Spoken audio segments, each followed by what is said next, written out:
আমার জান মদিনা আমার প্রাণ মদিনা আমার জান মদিনা আমার প্রাণ মদিনা ভুলে যেতে চাইলেও ভোলা যায় না ভুলে যেতে চাইলেও ভোলা যায় না আমার জান মদিনা আমার প্রাণ মদিনা ভুলে যেতে চাইলেও ভোলা যায় না ভুলে যেতে চাইলেও ভোলা যায় না মদিনা মদিনা করে ডাকি বারে বার মদিনা মদিনা করে ডাকি বারে বার আমার ডাকে সাড়া নাহি দেওয়ার কেউ আবার তাই তো ডাকি নবী তোমায় বারে বার গো তাই তো ডাকি নবী তোমায় বারে বার ডেকে নাও তোমার সোনার মদিনায় ডেকে নাও তোমার সোনার মদিনায় আমার জান মদিনা আমার প্রাণ মদিনা ভুলে যেতে চাইলেও ভোলা যায় না ভুলে যেতে চাইলেও ভোলা যায় না দুই হিজরিতে নবী চলে মক্কা ছেড়ে মদিনা দুই হিজরিতে নবী চলে মক্কা ছেড়ে মদিনা আবু বকর সঙ্গী হলে নবীর সাথে রওয়ানা দুই হিজরিতে নবী মক্কা ছেড়ে গেলেন মদিনায় গো দুই হিজরিতে নবী মক্কা ছেড়ে গেলেন মদিনা আবু বকর সিদ্দিক নবীর সাথে হলেন রওয়ানা আবু বকর সিদ্দিক নবীর সাথে হলেন রওয়ানা নবীর সাথে থাকলে নবীর সাথে থাকলে পাবো জান্নাত খানা ভুলে যেতে চাইলেও ভোলা যায় না ভুলে যেতে চাইলেও ভোলা যায় না আমার জান মদিনা আমার প্রাণ মদিনা আমার জান মদিনা আমার প্রাণ মদিনা ভুলে যেতে চাইলেও ভোলা যায় না ভুলে যেতে চাইলেও ভোলা যায় না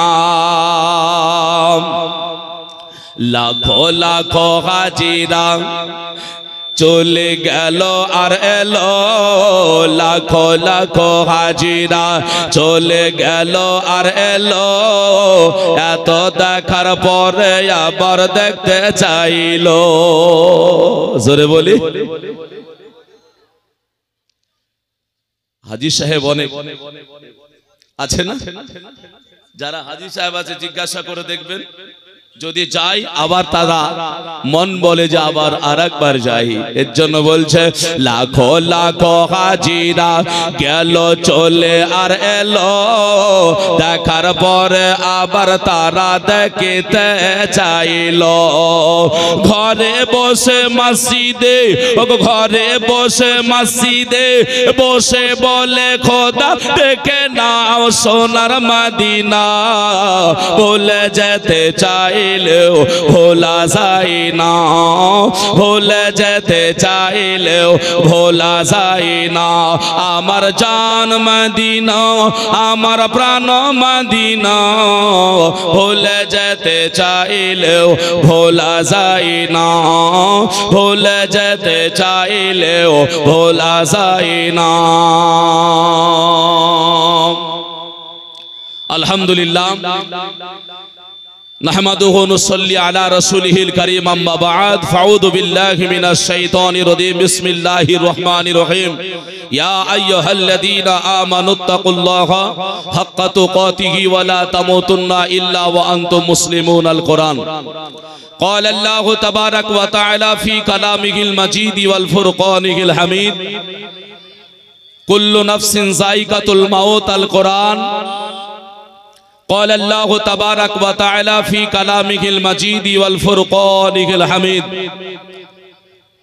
إن الله ملائكته يصلون على النبي يا أيها الذين آمنوا صلوا عليه وسلموا تسليما اللهم صل على سيدنا شفيعنا نبينا حبيبنا مولانا محمد بارك وسلم صلوا عليه صلاة وسلاما عليك يا رسول الله صلاة وسلاما عليك يا حبيب الله الحمد لله যাবতীয় প্রশংসা হামদনাদ গুণ কীর্তন গুণ চর্চা আরাধনা মহান স্রষ্টা রব্বে কায়নাতের জন্য যে আল্লাহ আমাদের সকলকে এই পবিত্র সারা বিশ্বের রুহের মাগফিরাতের উদ্দেশ্যে বিশেষ করে এই গ্রামের যত মুসলমান চলে গিয়েছেন তিনাদের রুহের মাগফিরাতের উদ্দেশ্যে এই ধর্ম সভায় জলসায় আসার আলোচনা রাখার শোনার দোয়া করার তৌফিক দান করেছেন সেই মহান আল্লাহ পাকের শুকরিয়া আদায় করে সকলেই বলি আলহামদুলিল্লাহ আলহামদুলিল্লাহ।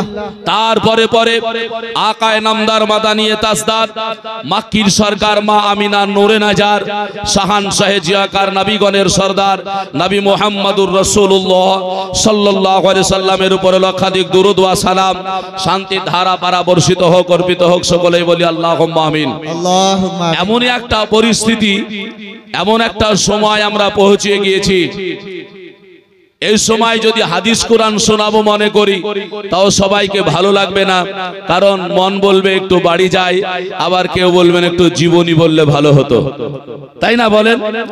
এই সময়টুকু চলে এসেছে, কারণ যে রাত্রিটুকু গড়ছে এই রাত্রিটুকু মার্কেট বন্ধ হওয়ার সময়, মার্কেট বন্ধ হতে আরম্ভ করেছে, আর আল্লাহ তাবারক ওয়া তাআলার রহমতের দরজা খুলতে আরম্ভ করেছে। যত রাত হয়ে যাবে দুনিয়ার মার্কেট বন্ধ হয়ে যাবে আর আল্লাহ তাবারক ওয়া তাআলার রহমতের দরজা খুলে যাবে। জোরে বলা যাবে না? মুসলমান কোরআন শরীফ থেকে আয়াত তেলাওয়াত করেছে, আল্লাহ বলছেন পয়েন্ট আমার নিয়ে যাবেন। আমি দুনিয়াকে সামনে রেখে কবরকে স্মরণ করে দুনিয়া এবং কবর কি জায়গা একটু বোঝানোর চেষ্টা করবো ইনশাআল্লাহ। তারপর আধ ঘন্টা আপনাদের একটু জীবনীও শোনাবো, আপনারা যদি সময় দেন। আল্লাহ তাবারক ওয়া তাআলা বলছেন ইয়া আইয়ুহাল্লাযীনা আমানুত্তাকুল্লাহ, হে ঈমানদার বিশ্বাসী বান্দাগণ তোমরা। তাহলে আল্লাহ ডাকলেন কারে? জোরে বলা যাবে না? আল্লাহ ডাকলেন কারে? ঈমানদারকে। বুঝতে হবে, না হলে কিন্তু হবে না, কারণ এই ওয়াজ শুনে যদি ঝাড়া দিয়ে চলে যায় হবে না। তাহলে আল্লাহ বলছেন ইয়া আইয়ুহাল্লাযীনা আমানুত্তাকুল্লাহ, হে ঈমানদার বিশ্বাসী বান্দাগণ তোমরা আল্লাহকে ভয় করো। তো আল্লাহ পাক ভয় করতে কাদের বললেন? ঈমানদারদের না বেঈমানদের? একটু জোরে বলুন। ঈমানদারদের। তাহলে ঈমানদার ঈমান আনার পরেও আবার তারাই ভয় করবে, আল্লাহ তাদেরকেই ভয় করতে বলছেন। কারণটা কি? কারণ হলো এটাই, যার ঘরে মাল থাকে তার মালটাই চুরি হওয়ার জন্য চোর আসে, নাকি বলেন?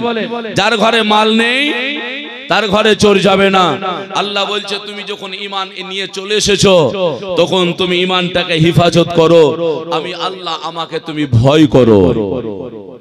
কি ভয় করতে হবে আল্লাহকে? আল্লাহ এমন কে যে আল্লাহকে ভয় করব? তাই তো নাকি? আল্লাহ কে যে আল্লাহকে আমরা ভয় করব? আল্লাহ তাবারক ওয়া তাআলা বলছেন যে শোনো, এই কারণে তোমাদেরকে আমি ভয় করতে বলছি, তোমরা নিজের সমস্ত পায়ের তালু থেকে মাথার চাঁদি পর্যন্ত অঙ্গ প্রত্যঙ্গ নিয়ে একবার হলে ভাবনা ভাবো। ভাবনাটা কি ভাববেন? আল্লাহ তাবারক ওয়া তাআলা যে নিয়ামত আমাদেরকে দান করেছেন, হসপিটালে চলে যান, চেম্বারে চলে যান, কোন ডক্টরের পাশে চলে যান, যাওয়ার পরে আপনি সেখানে গিয়ে বলুন আমার কিছু অক্সিজেনের দরকার, আপনাকে দেবে? ফ্রিতে দেবে? দেবে না, পয়সা লাগবে। যদি সরকারি হসপিটালে যান তবু আপনাকে পয়সা কিছু এদিক ওদিক খরচ করতে হবে। চেম্বারে গেলে তো সম্পূর্ণ লাগবে, আগে বেড ভাড়াটা কন্ট্যাক্ট করতে হবে।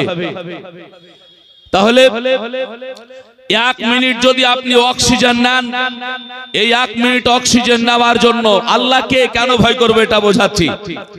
1 মিনিট অক্সিজেন নেওয়ার জন্য আপনাকে হতে পারে হয়তো 500 টাকা খরচ করতে, হতে পারে 300 টাকা খরচ করতে, হতে পারে আপনাকে 2000 টাকা খরচ করতে। আর আল্লাহ তাবারক ওয়া তাআলা বলে আমি যে আল্লাহ, তোমরা আমাকে কেন ভয় করবে? এই কারণে ভয় করবে, তোমরা 1 মিনিট নয় 24 ঘন্টা আমার দেওয়া শ্বাস প্রশ্বাসে চলছো, অক্সিজেন নিয়েছো, আমার দেওয়াই অঙ্গ প্রত্যঙ্গ তোমার চলছে। তাই আমি আল্লাহ যদি তোমাকে রুখে দিতে পারবো, আমি আল্লাহ হুকুম দিয়ে চালিয়ে দিতে পারবো, সেই হাত আমার কাছে আছে। এর জন্য তুমি ঈমান এনেছো, তুমি আমাকে ভয় করো, তোমার কখন হয়তো রূহটা বের হয়ে চলে যাবে। নাম্বার 2, স্মরণ করুন, বুঝতে পারবেন। এটা তো শুধু শ্বাস প্রশ্বাস অক্সিজেনের কথা বললাম। এবার আপনি আল্লাহ যে নিয়ামত দান করেছেন, আল্লাহ কোরআনে বলছেন ওয়া আম্মা বিনিমাতি রাব্বিকা ফাহাদ্দিস। আল্লাহ কি বলেন? আমি যে তোমাকে নিয়ামত দান করেছি, সেই নিয়ামতের বেশি বেশি করে চর্চা করো। জোরে বলুন। আল্লাহ যে নিয়ামত দান করেছেন, সেই নিয়ামতের বেশি বেশি করে চর্চা করতে হবে। আল্লাহর দেওয়া নিয়ামতটা আমাদের কাছে আছে না নাই? আচ্ছা, 2-1টার নাম বলেন তো দেখি। আল্লাহর দেওয়া নিয়ামত আমাদের কাছে আছে, এই নিয়ামতের আল্লাহ বেশি বেশি করে চর্চা করতে বলেছেন, অল্প করে নয়। তাহলে যে নিয়ামত আল্লাহ দিয়েছেন, এই নিয়ামত দেওয়ার মালিকটা কে? আল্লাহ। এই নিয়ামতগুলো কি কি আমাদের কাছে আছে, এই নিয়ামতগুলো বুঝতে যদি হয়, আল্লাহ বলছেন একটা অন্ধ মানুষের কাছে যাও, যার 2 চক্ষু নাই, তোমার চোখ আছে, তুমি আল্লাহর নিয়ামত বুঝে যাবে। যার হাত নাই, তার কাছে চলে যাও, তোমার হাত আছে, তুমি নিয়ামতটা বুঝে যাবে। যার পা নাই, তার কাছে চলে যাও, তোমাকে আল্লাহ পা দিয়েছে, আল্লাহর নিয়ামতটা বুঝে যাবে। যার আপনার জিহ্বা নাই, তার কাছে তুমি চলে যাও, তোমাকে আল্লাহ জিহ্বা দিয়েছে, আল্লাহর নিয়ামতটা তুমি বুঝে যাবে। আমার আল্লাহ তাবারক ওয়া তাআলা বলছেন, শোনো, এর জন্য আমি তোমাকে বলি যে তুমি দোকানে মার্কেটে যাও একটা চপ্পল ক্রয় করতে, কিন্তু তোমার কি লক্ষ্য হয় না যে আমি তো চপ্পল ক্রয় করে চপ্পল পায়ে দেব, কিন্তু দেখা যায় একজনের পা নাই, সে চপ্পল ক্রয় করবে কি? সে তো চপ্পল পিনহার কোনো যোগ্যতা রাখতে পারে না। এর জন্য আল্লাহ তাবারক ওয়া তাআলা বলেন, সেখানে চলে যাও, তুমি আল্লাহর নিয়ামতকে বুঝে যাবে। যার জবান নাই, তাকে গিয়ে জিজ্ঞাসা করুন। এ দেখেন বসে আছেন, ভাই বললে ভুল হবে না। কি বলছেন? ইনি বসে আছেন, ভাই বললে ভুল হবে না। ভাই, ইনার জবান হয়তো আমাদের মতো আল্লাহ দেয়নি, কিন্তু আমার আগে হয়তো ইনি জান্নাতে চলে যাবেন। জোরে বলবেন না? আমার আগে হয়তো ইনি জান্নাতে চলে যাবেন। এই রকম সন্তান যদি ঘরে থাকে, আল্লাহর শুকরিয়া আদায় করবেন না, আল্লাহর শুকরিয়া আদায় করবেন। কেন? বলে যারা আল্লাহ তাবারক ওয়া তাআলার কাছ থেকে হয়তো বাক্য পাইনি, ওখানে কি আমরা বুঝতে পারি এই বাক্যর কত দাম আছে, আল্লাহর নিয়ামতটা বুঝে যাব। এর জন্য আল্লাহ পাক বলছেন, শোনো, আমি আল্লাহ তোমাকে সব দিয়েছি, তুমি আমাকেই ভয় করো, কারণ অন্য কেউ দেয়নি, দিয়েছি আমি আল্লাহ। জোরে বলুন। সে আল্লাহ পাককে ভয় করুন। এবার ভয়টা কেমন করবেন? আল্লাহকে তো ভয় করতে বললেন, আল্লাহর দেওয়া নিয়ামত বুঝালাম, হাজারো হাজার আছে। এবার ভয়টা কেমন করবেন জাস্ট উদাহরণটা দিই, তাহলে বুঝতে পারবেন। ভয় আপনাকে এতটুকু করতে হবে যে একদিকে সালাম ফিরিয়ে দ্বিতীয় দিকে সালাম ফিরার হয়তো সময় হবে না, মরণটা হয়ে যাবে, আল্লাহর ডাকে সাড়া দিতে হবে। আর সাড়া যদি দিতে হয়, আল্লাহ তাবারক ওয়া তাআলার যে সমস্ত দেওয়া নিয়ামত, তার প্রত্যেকটা অঙ্গ প্রত্যঙ্গের হিসাব আপনাকে দিতে হবে। হবে না? হবে না? হবে। আমার আল্লাহ পাক রব্বুল আলামিনের নবী বলে তুমি একটা কথা মনে রাখো, তোমার যখন ইন্তেকাল হবে, তুমি কোনো জিনিস লুকায়িত রাখতে পারবে না। বলে কেন? এই হাত দ্বারা দিয়ে যদি কারো মুরগি চুরি করে থাকি, কারো বাড়ি থেকে যদি একটা বাটিতে তরকারি এনে বাটিটা না দিয়ে থাকি, এই হাত দ্বারা দিয়ে যদি আজকে কোনো জিনিস আনি, পা দ্বারা দিয়ে যদি কোনো জিনিস আনি, এই অঙ্গ প্রত্যঙ্গের যে কোনো জিনিস দিয়ে যদি নিয়ে আসি, সেটা কিয়ামতের ময়দানে আমার কাছ থেকে অঙ্গ প্রত্যঙ্গ জবান খুলে সাক্ষ্য দিয়ে দেবে, লুকানোর কিছু থাকবে না। এর জন্য আপনাকে বলে যাই বাপ, আপনারা একটু সচেতন হয়ে যান, আল্লাহকে ভয় করুন। তাই আল্লাহ বলছেন ওয়াত্তাকুল্লাহ, তোমরা আমাকে ভয় করো। তাহলে আল্লাহকে ভয় আমাদের করতে হবে না? হবে না? হবে। শুধু তাই নয়, মরণটাও আল্লাহ পাক রব্বে কায়নাতের হাতে আছে।